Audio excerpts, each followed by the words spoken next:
एकवारं स्तरान् एकवारं पश्यन्तु भवन्तः। स्तरान् एकवारं भवन्तः अवगच्छन्तु, तदुपरान्त एव विषयप्रवेशं कुर्मः एव।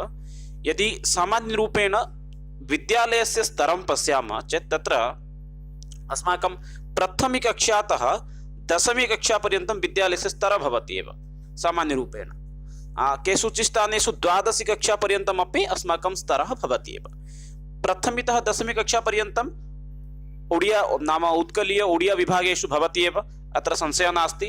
किन्तु OAV मध्ये पश्यतु अथवा केन्द्रीयविद्यालयेषु एव द्वादशकक्षा मध्ये अपि तत्र अस्माकं विद्यालयस्तरे इति ते वदन्ति। अन्यथा अन्य उत्कलीयविद्यालयेषु पश्यामः चेत् तत्र प्रथमतः दशमीपर्यन्तम् एव सम्पूर्णम् अस्माकं विद्यालयस्य स्तरः भवति एव। अतः तत्रापि विद्यालयस्य स्तरापि भागत्रयं भवति। प्राथमिकस्तरं, माध्यमिकस्तरं, सर्वान्ते एव उच्चमाध्यमिकभागः। माध्यमिकविद्यालये कुत्र भवति? कक्षा षष्ठी, सप्तमी, अष्टमी अस्माकं माध्यमिक स्तरं भवति, यत्र छात्राणां प्रारम्भिक समये एव संस्कृतस्य प्रवेशः भवति। उच्चविद्यालये पश्यामः चेत् तत्र कक्षा नवमी अथवा दशमी अत्र एव संस्कृतस्य पठनं पाठनं प्रचलति। सम्प्रति अस्माकं विषयः भवति माध्यमिकस्तरे, अर्थात् कक्षा षष्ठी, सप्तमी, अष्टमी एतेषु स्तरेषु अस्माकं संस्कृतपाठनस्य किं लक्ष्यम् अस्ति, पुनश्च अस्य महत्त्वं किम् अस्ति तस्मिन् विषये चर्चां कुर्मः एव। यदि पश्यामः एकवारं भाषाशिक्षणम् अस्ति, अतः कुत्र कुत्र भाषाशिक्षणसम्पर्के लिखितम् अस्ति। NCF 2005 प्रति यदि पश्यामः चेत् बहवः नाम जनाः वदन्ति संस्कृतं किमर्थम् अनिवार्यविषयरूपेण नास्ति इति प्रथमविषयः। केचन वदन्ति प्रथमकक्षातः किमर्थं संस्कृतं नास्ति इति बहुनां जनानां मतं भवति एव। किन्तु NCF 2005 पुनश्च RTE 2010 मध्ये यदि पश्यामः चेत् अत्र सम्पूर्ण स्पष्टतया लिखितम् अस्ति प्राथमिकस्तरे अर्थात् कक्षा प्रथमतः पञ्चमी पर्यन्तं छात्रान् केवलं मातृभाषया एव शिक्षणं प्रचलिष्यति, तत्र अन्यभाषायाः व्यवहारः नास्ति।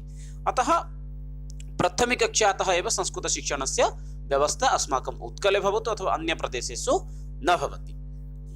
द्वितीयमस्ति RTE 2010, RTE 2000 right to education भवति।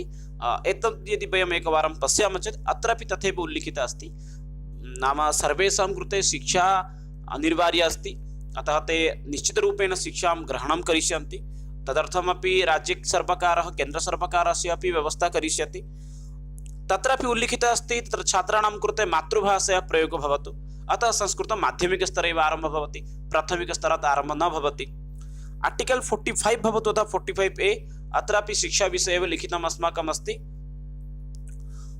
इदानीम् अग्रे पश्यामः।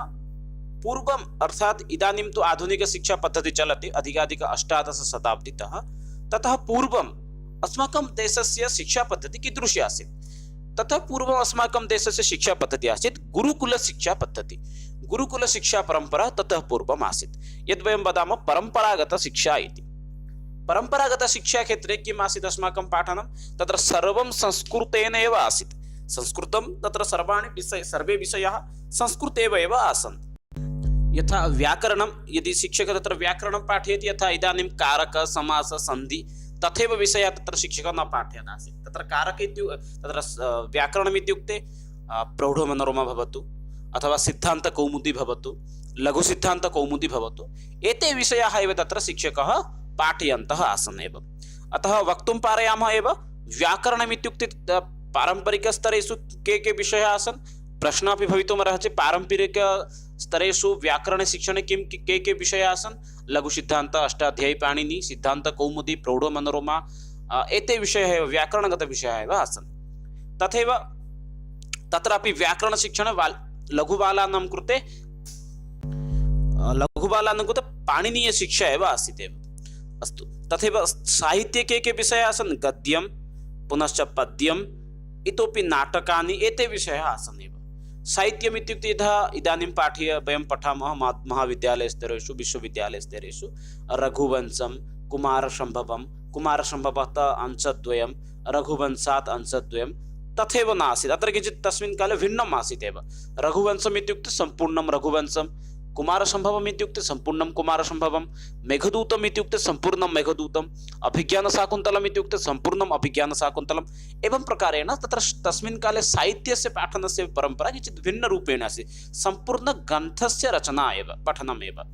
ज्योतिषं विषय भवतु, दर्शनशास्त्राणि भवन्तु, सम्पूर्णदर्शनशास्त्रं यदि कश्चन दर्शनशास्त्रं पठति चेत् सम्पूर्णदर्शनशास्त्राणि एव पठति स्म। अत्रापि किञ्चित् भिन्नता आसीत् सामान्यरूपेण इतोपि बोधयामि। व्याकरणं साहित्यं सर्वेषां कृते प्रारम्भिकसमये अनिवार्यम् आसीत् एव। तदुपरान्त शिक्षकः अथवा गुरु आश्रमेषु तेषां गुणान् दृष्ट्वा अग्रिमनिमेषेषु तां कञ्चित् छात्रं ज्योतिषं पठनाय प्रेरयन् आसीत्, कञ्चित् छात्रं दर्शनानि पठनाय एव प्रेरयन् आसीत् एव। अतः एवं प्रकारेण तस्मिन् काले अपि अस्माकं गुरुकुलपरम्परा अपि आसीत् एव। इतोपि आत्मनिर्भरशीलविषयाः अपि तस्मिन् समये अपि आसन्, यथा गोचारणं भवतु, वृक्षाणां रक्षणं भवतु, पुनश्च काष्ठकामः भवतु, लौहकार्यं भवतु, एतत् सर्वमपि गुरुकुलेषु अपि शिक्षादानं तस्मिन् काले एव आसीत्। सामान्यमातृभाषा एव बोधयामि। अत्र पारंपरिक समय आमर व्याकरण शिक्षण लघु सिद्धांत कौमुदी यू विषय पढ़ुले एवं प्राथमिक स्तर में साहित्य एवं व्याकरण ये विषय चलुला एवं परवर्ती समय जेपरिक छात्र मान योग्यता को देखिकी शिक्षक से ज्योतिष पढ़ाइबा हो कि दर्शन शास्त्र गुड़िक हो कि जेकोसी गोटे आत्मनिर्भरशील विषय हो अर्थशास्त्र हो जेकोसी विषय पढ़ाई शिक्षक पठाऊले। तो यहपरी भाव में किसी परंपरागत शिक्षा रही गुरुकुल परंपरा चली। तो वर्तमान समय अष्टादश शताब्द्यां यदा अस्माकं देशे शिक्षा व्यवस्थायां संपूर्ण परिवर्तनं जातं मेकाल शिक्षायाः प्रारम्भः यदा अभवत् एव तस्मिन् समये अपि अस्माकं देशस्य शिक्षा व्यवस्थायां सामान्य परिवर्तनं जातं। तत्र प्राथमिक माध्यमिक उच्च माध्यमिक एवं प्रकारेण भागत्रयं तत्र विभाजितं जातम्। अतः माध्यमिक स्तरे प्राथमिक स्तरे मातृभाषा शिक्षादानं चलति, अतः अन्य भाषायाः व्यवहारः तत्र नास्ति। अतः संस्कृतस्य शिक्षणस्य प्रारम्भः भवति माध्यमिक स्तरात् एव। तो माध्यमिक स्तरे संस्कृत शिक्षणस्य किम् उद्देश्यम् इत्युक्ते संस्कृत भाषायाम् अभिरुचि उत्पादनम्। यतोहि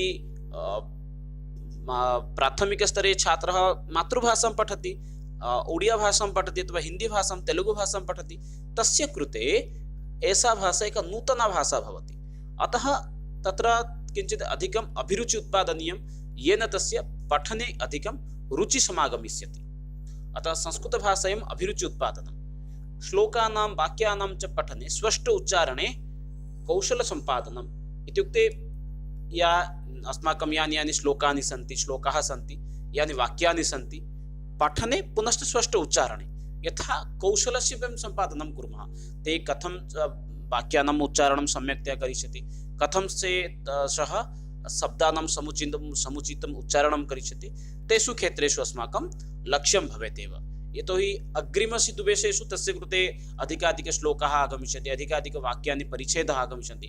अतः अस्माकम् अत्र मुख्यं लक्ष्यं भवति श्लोकानां वाक्यानां च पठने स्पष्ट उच्चारणे कौशलस्य सम्पादनम् इति। परवर्ती बिन्दुः अस्ति संस्कृतभाषायाः सरलं कठिनं श्लोकानां गति यति लय पठने दक्षता उत्पादनम्। यानि अस्माकं सरलानि श्लोकानि सन्ति श्लोकाः सन्ति, पुनश्च यानि अस्माकं ये अस्माकं कठिनानि श्लोकानि सन्ति कठिनाः श्लोकाः सन्ति तेषां श्लोकानामेव गति यति लय अर्थात् सम्यक् रूपेण उच्चारण यतिपात अपि सम्यक्तया करणीयं, पुनश्च स्वर अपि तत्र सम्यक् तत्र अपि अस्माकं ध्यानं दातव्यं, येन तेषां तत्र किं भवति आग्रहवर्धनं भवति।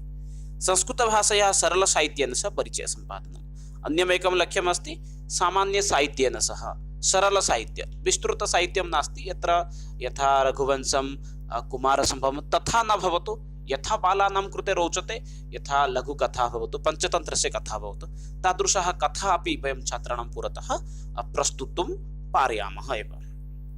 अतः एवं एतत् अस्माकं सामान्यरूपेण माध्यमिकस्तरे संस्कृतपाठनस्य एव लक्ष्यं भवति। इतोपि केचन लक्ष्याः निर्दिष्टाः सन्ति, तेषां विषये सामान्यरूपेण अपि चर्चां करोमि अत्र। यथा विभिन्न कविभिः विभिन्न विरचितभिः गद्यपद्योः मध्ये तुलनात्मक ज्ञानं सम्पादनम् इत्युक्ते विविधाः कवयः भवन्ति तत्र संशयः नास्ति, तेषाम् अपि मध्ये किं तुलनात्मक यथा ते तुलनां करिष्यन्ति, कः कवि उत्तमरूपेण रचनां करोति तुलनात्मकज्ञानस्य अपि सम्पादनम्। अग्रे आध्यात्मिकज्ञानेन साकं लौकिकज्ञानेन सह सम्पादनम्। आध्यात्मिकज्ञानं यथा आध्यात्मिकशक्तेः अपि आध्यात्मिकचिन्तनस्य अपि वर्धनं, पुनश्च आध्यात्मिकज्ञानेन साकं लौकिकज्ञानं, भगवतचिन्तनं भवतु, भगवद्गीतां भवतु, एतत् सर्वं पाठनीयं। पुनश्च तेषां प्रयोगः जीवने कथम् अस्ति तेन सह अपि सम्पर्कः सम्पादनीयमेव। पुनश्च अस्माकं ये महत्त्वपूर्णश्लोकाः सन्ति, ये गद्यखण्डाः सन्ति, तेषां कण्ठस्थीकरणाय प्रोत्साहनं दद्मः, प्रेरणामपि दद्मः, येन तेषां पठने अथवा श्लोकानां स्मरणे अपि रुचिं समागमिष्यति। अग्रे अस्ति संस्कृतसाहित्ये स्थितानि सरलानि वाक्यानि परिच्छेदानि च मातृभाषया अनुवादम्। अत्र अनुवादविषये लिखितमस्ति। अस्माकं संस्कृतसाहित्ये यानि यानि अस्माकं कठिनविषयाः सन्ति, यथा छात्राणां कृते अभिज्ञानशाकुन्तलं छात्राणां कृते छात्रेभ्यः रोचते, सत्यम् इदं, किन्तु तत्र विषयः अपि एवम् अस्ति यत् ते अभिज्ञानशाकुन्तलं सम्यक्तया पठितुं न अर्हन्ति। अतः तेषां कृते अस्माकं किं करणीयं, तादृशी व्यवस्था करणीया यत्र अस्माकं अभिज्ञानशाकुन्तलं पठिष्यन्ति, पुनश्च तस्य भावमपि ज्ञास्यन्ति। अतः अभिज्ञानशाकुन्तलस्य सम्पूर्णं मातृभाषया अनुवादं करणीयं। माध्यमिकस्तरे एव उत्तमा पद्धतिः भवति एव। पुनश्च रचनात्मक कौशलस्य विकासः, कल्पनाशक्तेः च विकासः, छात्राणां संस्कृतम् आधारीकृत्य यथा कल्पनां करिष्यन्ति तस्मिन् तदर्थमपि अस्माकं प्रयासः करणीयः। सरलसंस्कृते भाषणस्य क्षमता सम्पादनं, सरलसंस्कृतेन अपि यथा ते भाषणस्य अभ्यासं करिष्यन्ति तदर्थमपि प्रयासः अस्माकं करणीयः एव। कक्षातः पूर्वम् अथवा परम् ईशवन्दना, प्रहेलिकाः, भाषणस्पर्धाः, भाषाक्रीडाः अपि संस्कृतभाषया अवश्यम् एव करणीया, येन संस्कृतं प्रति छात्राणां रुचिः समागमिष्यति। यथा अहं वदामि, अहं मम विद्यालये अद्य मम विद्यालयस्य अन्तिमदिवसः आसीत्। मम संस्कृतपाठनाय अष्टमी कक्षा चतुष्टये अहं स्वीकृतवान्। कुत्रापि न पाठितवान्, छात्राणाम् अभिरुचि उत्पादननिमित्तं केवलं संस्कृतभाषाक्रीडा एव कारितवान् एव। छात्रापि उत्साहिनः सन्ति। तथैव अस्माकं किं करणीयं, कक्षातः पूर्वं भवतु अथवा कक्षायाः परं भवतु, ईशवन्दना भवतु, अर्थात् लघु लघु प्रार्थना भवतु। नाम सर्वकारीय विश्वविद्यालयेषु तथा व्यवस्था नास्ति सामूहिकप्रार्थना, अतः तत्र शिक्षकः कर्तुम् अर्हति। प्रहेलिकाः अपि वक्तुम् अर्हति। भाषणस्पर्धा, छात्रान् एकमेकं विषयं ददाति, भवन्तः तं विषयं समादृत्य एव विलिख्य आगच्छतु, अत्र भाषणं ददातु, एवमपि कर्तुम् अर्हति। भाषाक्रीडायाः अपि आयोजनं कर्तुम् अर्हति, यथा मुक्तवान् एव बहव्यः क्रीडा भवितुम् अर्हन्ति, भाषासम्बन्धीयक्रीडाः। अनेन किं भवति, संस्कृतभाषां प्रति एव छात्राणां रुचिवर्धनं भवति। तत्र अधिकः विषयः अस्ति, ध्यानं दातव्यः विषयः अस्ति। छात्राः अधिकं क्रीडाम् इच्छन्ति एव, बालकथाम् इच्छन्ति। अतः माध्यमिकस्तरे वयं छात्रान् पञ्चतन्त्रकथान् श्रावयितुं शक्नुमः, बालान् वयं भाषाक्रीडां कारयितुं शक्नुमः, येन तेषां पठने, संस्कृतपठने एव अभिरुचिं समागमिष्यति एव। उत्कलप्रदेशे यदि संस्कृतशिक्षाव्यवस्थाम् एकवारं पश्यामः चेत् प्राचीनप्रणाली भवति, प्रथमातः आचार्यपर्यन्तं यावत्। प्रथम इत्युक्ते प्रथमा भवति षष्ठी, सप्तमी, अष्टमी, तदुपरान्त अस्ति मध्यमा, उत्तरमध्ये, पूर्वमध्यमा, पुनश्च पूर्वमध्ये वर्षद्वयं, पूर्वमध्यमा उत्तरमध्ये भवति, 9th भवति पूर्वमध्यमा, उत्तरमध्ये भवति 10वी कक्षा। पुनश्च +2 आगच्छति उपशास्त्री अथवा प्राक्शास्त्री, तदुपरान्त +3 भवति शास्त्री। एतत् प्राचीनप्रणाली अस्ति, परम्परागतधारा भवति। पुनश्च अस्ति MA स्थाने PG स्थाने वदन्ति आचार्यः इति। पुनश्च अग्रे अपि अस्ति विद्यावारिधि, एवं प्रकारेण एव चलति एव। भिन्ना व्यवस्था अस्ति प्राचीनप्रणाली। आधुनिकविद्यालयान् अस्माकम् अधिकं ध्यानं दातव्यं, यतोहि आधुनिकविद्यालयानां सन्दर्भात् एव प्रश्नाः अधिकाधिक आगच्छन्ति एव। आधुनिकविद्यालयः, आधुनिकशिक्षाप्रणाली, आधुनिकविद्यालये कक्षा षष्ठी, सप्तमी, अष्टमी, माध्यमिकस्तरे गच्छति। प्रायतः विद्यालयेषु तु इदानीं संस्कृतशिक्षकाः तु न सन्ति एव। संस्कृतं पाठनाय अपि संस्कृतशिक्षकाः न सन्ति। तत्र विषयः अस्ति संस्कृतम् इति, किन्तु संस्कृतशिक्षकाः न सन्ति। षष्ठी कक्षा मध्ये यदि वयम् एकवारं पश्यामः, माध्यमिकस्तरस्य संस्कृतपुस्तकस्य नाम भवति भाषाकालिका। कदाचित् प्रश्नः अपि आसीत् एव षष्ठी परीक्षायां। सप्तमीकक्षायाः यदि एकवारं पुस्तकस्य नाम पश्यामः चेत् भाषाकलिका द्वितीयभागः इति भवति। अर्थात् प्रथमभागः भवति भाषाकलिकायाः षष्ठीकक्षा मध्ये, द्वितीयकक्षायाः विषयः भवति सप्तमीकक्षायां, पुनश्च अष्टमीकक्षायां भाषासौरभम् इति भवति। इतोपि अग्रे ये विषयाः सन्ति यथा नवमीकक्षायां संस्कृतसाहित्यमञ्जरी इति भवति, संस्कृतसाहित्यवल्लभी दशमीकक्षायाः छात्राणां कृते भवति एव। अस्माकं केवलं माध्यमिकविषये एव द्रष्टव्य एव। एतत् कश्चन अत्यन्त बहुमूल्यवान् एव बिन्दुः भवति। एतस्मात् सन्दर्भात् कदाचित् अङ्कद्वयं भवितुमपि अर्हति अथवा एक अङ्कः भवितुम् अर्हति, किन्तु प्रत्येकवर्षं OSSTD मध्ये तस्मात् सन्दर्भात् एकः प्रश्नः तु आगच्छति एव। सामान्यरूपेण पश्यन्तु एव ओडिशायाः संस्कृतशिक्षा, उत्कलप्रदेशे संस्कृतशिक्षा प्रारम्भिकसमये नाम त्रिभाषासूत्रं प्रारम्भात् परमेव 1956 तमवर्षात् परमेव 1980 तमवर्षे एव शिक्षकाणां प्रशिक्षणार्थं शिक्षाशास्त्रविभागस्य आरम्भः भवति। सदाशिवपरिसरे 1980 तमवर्षे एव प्रारम्भः भवति। प्रथमवारमेव एतस्य एव प्रारम्भः भवति उत्कलप्रदेशे। तदुपरान्त संस्कृतं प्रति छात्राणां रुचिं दृष्ट्वा, संस्कृताय छात्राणां रुचिं दृष्ट्वा 1981 तमवर्षे एव जगन्नाथ संस्कृत विश्वविद्यालयस्य एव पुर्यामेव एतस्य प्रारम्भः भवति, कार्यस्य प्रारम्भः भवति। जगन्नाथ विश्वविद्यालयः पुर्यामेव। तदुपरान्त अस्ति एव अर्थात् 1981 तः आरभ्य सम्पूर्णरूपेण 2010 पर्यन्तं संस्कृतशिक्षाक्षेत्रे किमपि परिवर्तनं न भवति, तथैव चलन् आसीत्। 2005 तमवर्षे NCF वदति त्रिभाषासूत्रम् अवश्यं सर्वे प्रदेशाः प्रयोगं कुर्वन्तु इति। अतः 2010 तमवर्षे अनिवार्यविषयरूपेण तृतीयभाषात्वेन एव षष्ठीकक्षातः एव संस्कृतं विद्यालयस्तरे पाठनस्य प्रारम्भं भवति। अनन्तरं पुनश्च 2011 मध्ये एव अनिवार्यविषयरूपेण सप्तमीकक्षातः एव तृतीयभाषारूपेण विद्यालयस्तरेषु पाठनस्य आरम्भः भवति। ततः पूर्वम् अष्टमीकक्षायाम् एव केवलं संस्कृतम् आसीत् अनिवार्यविषयः, षष्ठी सप्तमीकक्षायाम् अनिवार्यविषयः न आसीत् एव। परवर्तिकाले 2012 तमवर्षे एव जगन्नाथ विश्वविद्यालये एव संस्कृत शिक्षाशास्त्र विभागः अर्थात् शिक्षकाणां प्रशिक्षणाय व्यवस्थायाः प्रारम्भः भवति। एव तत्तु आसीत् एव सामान्यपरिचयः एव। अत्रापि सर्वकारः पश्यति, अत्र तु ये शिक्षाशास्त्रीं कुर्वन्ति ते तु नवमी दशमी कक्षायाम् एव छात्रान् पाठयितुम् अर्हन्ति। अतः ये खलु माध्यमिकस्तरे के पाठयिष्यन्ति, अतः शिक्षकाणां प्रशिक्षणकेन्द्रेषु अर्थात् यद् वयं सिटी इति वदामः, तत्र सिटी ट्रेनिंग मध्ये संस्कृतविषयं 2013 तमवर्षतः एव प्रारम्भं करोति। एवं पश्यामः चेत् अष्टमी नवमी दशमी कक्षायां संस्कृतं वैकल्पिकविषयरूपेण एव अस्ति। अस्माकं तृतीयभाषा मध्ये वैकल्पिकविषयः अस्ति, प्रथम अथवा द्वितीयभाषा मध्ये संस्कृतं नास्ति।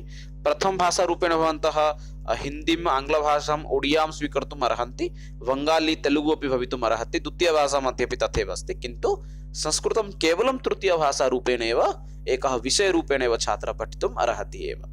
किन्तु तथैव यदि षष्ठी सप्तमी अष्टमी कक्षायां यदि वयं पश्यामः, तत्रापि अनिवार्य तृतीयभाषारूपेण एव अस्माकं CBSE बोर्ड् मध्ये संस्कृतं वर्तते। CBSE इत्युक्ते केन्द्रीयविश्वविद्यालयेषु भवतु अथवा यत्र यत्र CBSE बोर्ड् चलति, DAV मध्ये भवतु, तेषु सर्वेषु स्थानेषु संस्कृतं षष्ठी सप्तमी अष्टमी कक्षायाम् एव अनिवार्य विषयरूपेण एव पठनं पाठनं चलति। अत्यन्त महत्वपूर्ण भागः अस्ति, भवन्तः अपि स्क्रीन्शाट् अपि स्वीकर्तुम् अपि अर्हन्ति एव। 1980 तमवर्षे सदाशिवपरिसरे संस्कृतविभागस्य प्रारम्भः, जगन्नाथ विश्वविद्यालयस्य नाम निर्माणं 1981, षष्ठी कक्षातः संस्कृतस्य आरम्भः 2010, 2011 मध्ये सप्तमी कक्षातः संस्कृतस्य प्रारम्भः, 2012 मध्ये जगन्नाथ विश्वविद्यालय शिक्षाशास्त्र विभागस्य आरम्भः, 13 मध्ये प्रशिक्षणशालासु संस्कृतशिक्षणस्य आरम्भः। एतदासीत् सामान्य लघुपरिचयः एव संस्कृतशिक्षणसन्दर्भे। इदानीम् आयोगानां सम्पर्के एकवारं पश्यन्तु। आयोगानाम् अवदानं किम् आसीत् संस्कृतशिक्षाक्षेत्रे। प्रारम्भिकसमये विश्वविद्यालय आयोगस्य निर्माणं भवति। तत्र नाम इयर् भवति, वर्षः भवति 1948 तमवर्षे। तद् राधाकृष्णन् आयोगः अपि जनाः वदन्ति, अपरः नाम तस्य अस्ति। परवर्तिकाले 1952-53 तमवर्षे मुदालियर् आयोगः अथवा माध्यमिकशिक्षा आयोगस्य एव प्रारम्भः भवति। प्रथमशिक्षा आयोगः भवति माध्यमिकनिमित्तं। संस्कृत आयोगस्य निर्माणं भवति 1956-57 तमवर्षे। तत्र मुख्या आसीत् एव सुनीता चटर्जी। तत्र त्रिभाषासूत्रं कथं प्रयोगं भविष्यत् तस्मिन् क्षेत्रे अपि एते ध्यानं दत्तवन्तः एव। विश्वविद्यालय अनुदान आयोगः 1956 तमवर्षे समानरूपेण एव UGC इत्यस्य निर्माणम् अभवत्। कोठारी आयोगः प्रथम इत्युक्ते वक्तुं शक्नुमः एव शिक्षा आयोगः इति। कोठारी आयोगः 1964-65 तमवर्षे। पुनश्च NCF 2005 आगच्छति। परवर्ती अर्थात् नेशनल करिकुलम फ्रेमवर्क शिक्षादानार्थं कश्चन रूपरेखम् आसीत्। RTE RET इति अभवत्, राइट टू एजुकेशन एव एतत् भवति। 2009 पुनश्च 2010 इति 2010 तम वर्षे प्रयोगः भवति, अतः 2010 इति वक्तुं शक्नुमः एव। द्वितीय संस्कृत आयोगस्य निर्माणं भवति 2014-15 तम वर्षे। यत्र मुख्यम् आसीत् सत्यव्रत शास्त्री महोदय, पद्मश्री पुरस्कारः प्राप्तः आसन्। आयोगानां विषये एव लघु कश्चन संक्षिप्त परिचयः एव आसीत् एव। इतोपि किञ्चित् अग्रे वयं पश्यामः संस्कृत आयोगानां विषये। प्रथम संस्कृत आयोग अर्थात् पूर्णाङ्ग संस्कृत आयोगो भवति एव अस्माकं 1956 अथवा 57 तम वर्षस्य आयोगः आसीत्।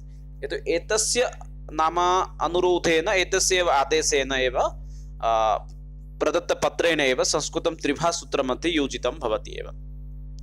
तत्र अध्यक्षः आसीत् सुनीति कुमार चटर्जी महोदयः। आयोगे अस्माकं प्रायः 9 सदस्याः आसन्। पुनश्च 12 अध्यायात्मक एकं पत्रमेव प्रपत्रमेव सः शिक्षा विभागस्य कृते ददाति। यत्र संस्कृतं तृतीयभाषारूपेण किमर्थं पाठनीयं, तत्र पाठनस्य किम् उद्देश्यं, किं महत्त्वं भवेत्, एतेषु विषयेषु तत्र उल्लिखितः अस्ति एव। माध्यमिकस्तरे संस्कृतशिक्षा विषये तृतीय अध्याये एव अधिकाधिकः एव उल्लिखितः अस्ति। शिक्षा आयोगानां योगदानं यथा नाम शिक्षाक्षेत्रे तेषाम् आयोगानां योगदानं राधाकृष्णन् आयोगो भवन्तः द्रष्टुमर्हन्ति 1948-49 तम वर्षे आसीत्। माध्यमिकशिक्षा आयोगः डॉक्टर लक्ष्मी स्वामी मुदालियर एव आसीत् एतस्य मुख्यः। माध्यमिक शिक्षा आयोगः अथवा मुदालियर आयोगः अपि वदन्ति 1952-53 तम वर्षे। कोठारी आयोगः DS कोठारी महोदयस्य नाम्ना एव तदस्ति। 1964-66 तम वर्षे एव तस्य आयोगस्य निर्माणम् आसीत् एव। इदानीं सामान्यरूपेण विश्वविद्यालयानां निर्माणं पुनश्च तेषाम् उपस्थितिविषये एकवारं पश्यामः। कदाचित् प्रश्नः तादृशः अपि भवति एव। भारते कति संस्कृतविश्वविद्यालयाः सन्ति?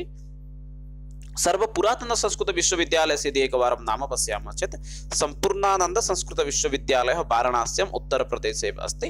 एतद् विश्वविद्यालयः एव भवति। पूर्वम् एतस्य नाम आसीत्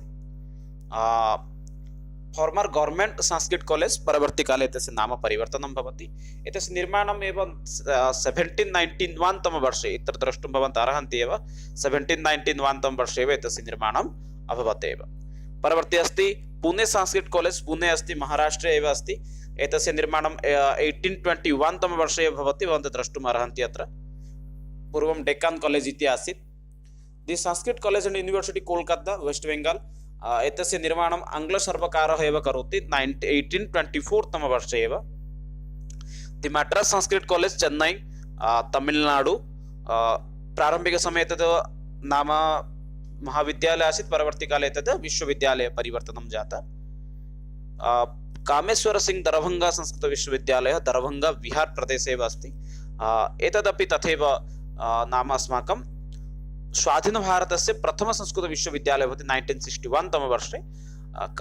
कामेश्वर सिंह दरभंगा संस्कृत विश्वविद्यालय बिहार प्रदेशे एव अस्ति। पूर्वं बिहारे नालन्दा विश्वविद्यालय अन्य विश्वविद्यालय आसन् एव, किन्तु स्वाधीन भारतस्य प्रथम संस्कृत विश्वविद्यालयः भवति। नेशनल संस्कृत यूनिवर्सिटी तिरुपति आन्ध्रप्रदेशे एव अस्ति। इदानीं सेंट्रल संस्कृत यूनिवर्सिटी नाम्ना एव च प्रसिद्धं भवति। एतस्य निर्माणम् एव भवति 1962 तम वर्षे एव। संस्कृतशिक्षायाः मौलिकम् आवश्यकतां दृष्ट्वा एतस्य निर्माणं तस्मिन् काले भवति।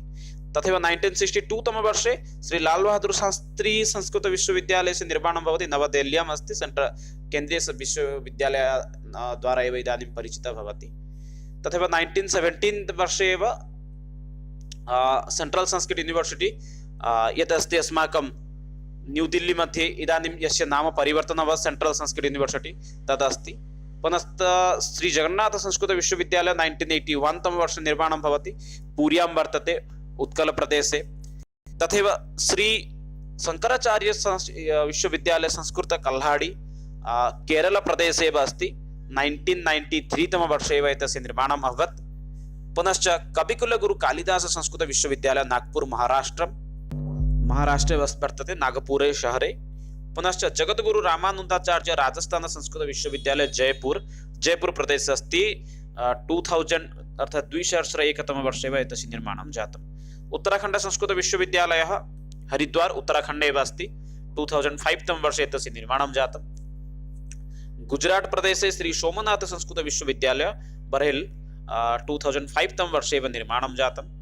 श्री वेंकटेश वैदिक विश्वविद्यालयः तिरुपति आंध्र प्रदेशं 2006 तमे वर्षे एव एतस्य निर्माणं जातम्। पुनश्च 2008 तमे वर्षे महर्षि पाणिनि एवं वैदिक विश्वविद्यालयः उज्जैनी मध्य प्रदेशे एतस्य निर्माणं जातम्। 2011 तमे वर्षे कर्नाटक संस्कृत विश्वविद्यालय बेंगलुरु कर्नाटक प्रदेशे एतस्य निर्माणं जातम्। पुनश्च 2011 तमे वर्षे कुमार भास्कर वर्मा संस्कृत विश्वविद्यालयः पुनश्च असम मध्ये एव एतदस्ति। 2018 तमे वर्षे महर्षि वाल्मीकि संस्कृत विश्वविद्यालयः कैठल हरियाणा प्रदेशे एव महर्षि वाल्मीकि विश्वविद्यालयः वर्तते एव। इतोपि भारते केचन विश्वविद्यालयाः सन्ति येषां नाम पूर्वं मया न उल्लिखितः। 1959 तमे वर्षे त्रिभुवन संस्कृत विश्वविद्यालय काठमांडू नेपाल प्रदेशे एव एतदस्ति। 1995 तमे वर्षे महर्षि महेश्वर योग वैदिक विश्वविद्यालयः जाबलीपुरम मध्य प्रदेशं। पुनश्च 2002 तमे वर्षे देव संस्कृत विश्वविद्यालय हरिद्वार उत्तराखण्ड विश्वविद्यालय द्वयं भवति।